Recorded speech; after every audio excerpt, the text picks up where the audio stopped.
ওমা দেখো কি সুন্দর, এটা ক্লাউডের মতন ডিম। কিভাবে বানায় দেখি তো, চলো দেখি এই রেসিপিটা।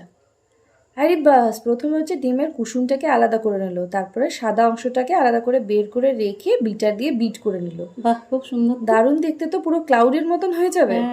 চলো আমরা কি এটা ট্রাই করে দেখি। ঠিক আছে, চল। চলো এটাকে আলাদা করে দিয়ে দিল, তারপরে বেক করে দিল, তারপরে সুন্দর তৈরি হয়ে গেল। বাহ, খুব সুন্দর তো। চল আমরাও দেখি। তো বন্ধুরা, আমরা এবার এটাকে ট্রাই করব। আর এটা ট্রাই করার জন্য আমি নিয়ে নিচ্ছি হচ্ছে একটা ডিম। আমি একটা ডিম দিয়ে ট্রাই করব, কারণ যদি কোনো রকম ভুলভ্রান্তি হয়, তাই প্রথম যেহেতু ট্রাই করছি একটা ডিম দিয়ে ট্রাই করা ঠিক। তো সবার ফার্স্টে আমি একটা স্টিলের বড় জায়গা নিয়ে নিয়েছি। একটা ডিমের জন্য এটা বড়ও হয়ে গেছে, বাট কোনো প্রবলেম নেই। আর তার সাথে একটা ছোট বাটি নিয়ে নেবো। প্রথমে হচ্ছে এগ ইয়কটাকে আলাদা করতে হবে, তার জন্য আমি একটা স্পুন নিয়ে নিচ্ছি। তো এটা কি তুমি করবে না আমি করবো? কর না, চেষ্টা কর। আচ্ছা আমি ট্রাই করি, চলো। প্রথমে হচ্ছে গিয়ে ডিমটাকে আরেকটু ফাটিয়ে নিতে হবে। তারপরে টিভিতে ওরা অনেক স্পিড মোশন করে দেখায়, বাট আমি একদম, যে এই ডিমটা খুব ভালো, মানে একদম ইয়ে রয়েছে। আমার হাতে লেগে গেল। কোনো প্রবলেম নেই, সাবান দিয়ে হাত ধুয়ে নেব। আমি একদম কাঁচা ডিম ফিম ধরি না, তো ইটস ওকে, নো প্রবলেম। এটাকে ওই বাটিটার মধ্যে রেখে দাও, ঠিক আছে। এরপরে আমি এগ ইয়কটাকে এই যে একটা প্লেন বাটির মধ্যে আলাদা করে নিলাম, তারপরে পুরো সাদাটাকে আলাদা করে নিলাম। এবার হাতটা ধুয়ে এসে নেক্সট ভিডিওটুকুনি দেখাচ্ছি। হাত ধুয়ে বিটার নিয়ে রেডি হয়ে গেছি। এখানে হচ্ছে ডিমের সাদা অংশটুকুনি রয়েছে, একদমই দেখো একটাই ডিম দেওয়া আছে, দেখাও যাচ্ছে না, এখান থেকে দেখা যাচ্ছে। তো এইটাকে আমি বিটার দিয়ে বিট করে নেবো। এটা মোটামুটি তোমাদেরকে আমি স্পিড মোশনেই দেখিয়ে দিচ্ছি। এটাকে ভালো করে বিটার দিয়ে বিট করতে হবে যতক্ষণ না পর্যন্ত ডিমটা পুরোপুরি ফ্লাপি হয়ে যাচ্ছে। এখানে যেহেতু আমি একটাই ডিম ইউজ করেছি, তাই তোমাদেরকে আমি দেখাতে পারছিলাম না, ক্যামেরাটাকে আলাদা করে আমি দেখাইনি।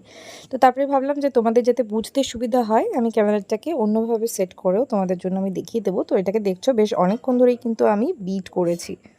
তো একটা ডিমের মধ্যে আমরা যতটা নুন ইউজ করতে চাই ততটুকুনি নুন, অল্প একটু দাও, বেশি দরকার নেই। হ্যাঁ, অল্প একটু নুন দিয়ে, এটা অলরেডি দেখো অনেকটাই ফ্লাপি হয়ে গেছে। এটা আরেকবার বিট করে নিই।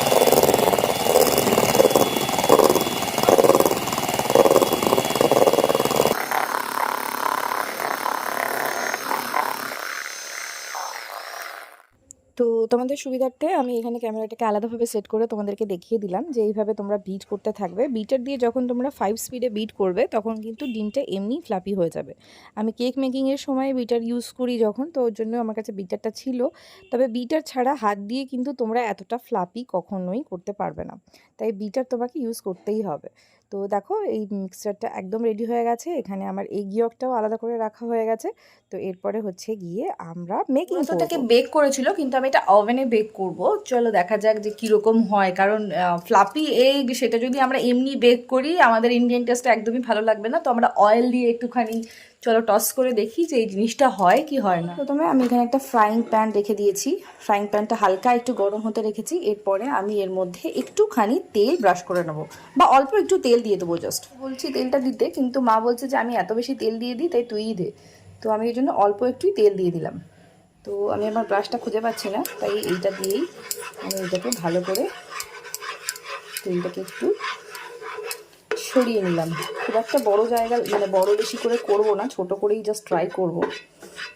তো ননস্টিকের যেহেতু খুব একটা লাগবেও না, ভালো করে তেলটা আমি পুরোটার মধ্যে দিয়ে দিলাম। আর এটার ঢাকনিটা কিন্তু আমাকে সামনেই রাখতে হবে। এ দেখো আমি এর ঢাকনিটাও একদম রেডি করে রেখে দিয়েছি। ক্লাউডটা আমি যেহেতু একটা ডিমেরই বানিয়েছি, তাই এই ক্লাউডটা আমি এর মধ্যে দিয়ে দিচ্ছি। বাহ, খুব সুন্দরভাবে নেমে যাচ্ছে ব্যাপারটা। মিডিলটাতে একটু ফাঁকা জায়গা রাখতে হবে।